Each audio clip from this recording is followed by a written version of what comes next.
राज्यातील 28,000 ग्रामपंचायतमध्ये जवळपास राज्यामध्ये 22,000 केंद्र चालक या ठिकाणी काम करत आहेत। आम्ही गेल्या 12 वर्षापासून या ठिकाणी 420 प्रकारच्या सेवा ग्राम स्तरावर देण्याचं काम करतो।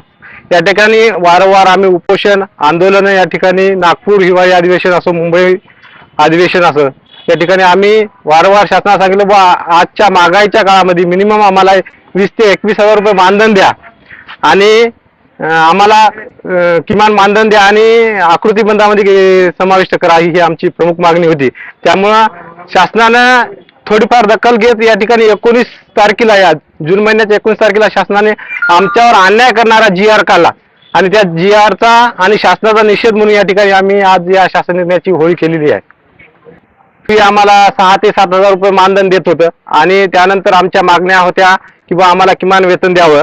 त्यानंतर शासनाने या ठिकाणी 19 जूनला हा GR काढलेला शासन निर्णय।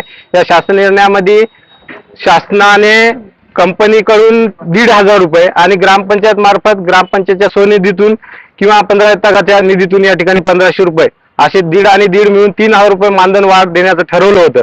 पण या ठिकाणी पहिलेच ग्रामपंचायतच्या अडचणी ग्रामपंचायतचा विकास ग्रामस्तरावर होत नाही, त्यामुळे ग्रामपंचायत अजून या गोष्टीला विरोध करेल आणि ते पण विरोध करणारच ना। या ठिकाणी ग्रामपंचायत लेवलचे कामं विकासात्मक कामं होणार नाहीत, त्याच्यामुळे आमचं मानधन वाढ दिल्यामुळे आम्हाला किमान वेतन आणि आकृतीबंधामध्ये समाविष्ट करावी ही आमची प्रमुख मागणी आहे।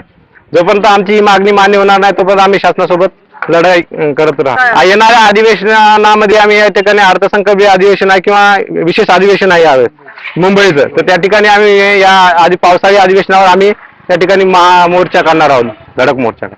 मागण्या मान्य करा नाहीतर खुर्च्या खाली करा। आमच्या मागण्या मान्य करा नाहीतर खुर्च्या खाली करा। महाराष्ट्र राज्य संगणक परिचालक संघटनेचा विजय असो। महाराष्ट्र राज्य संगणक परिचालक संघटनेचा विजय असो।